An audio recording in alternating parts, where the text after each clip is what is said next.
साईं मां private school पढ़ाया थो।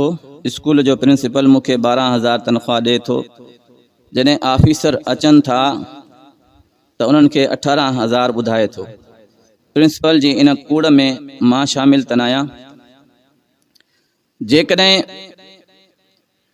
उहो प्रिंसिपल तनख्वाह वसूल करे थो ऑफिसरनि खां ऐं उस्तादनि जे एतबार सां 18,000 ऑफिसरनि खां वठे थो, उस्तादनि खे 12,000 ॾे थो, त जेका मथियां 6,000 आहिनि उहे प्रिंसिपल जे लाइ हराम आहिनि। छो त उहो बेईमानी करे थो, धोखो ॾे थो।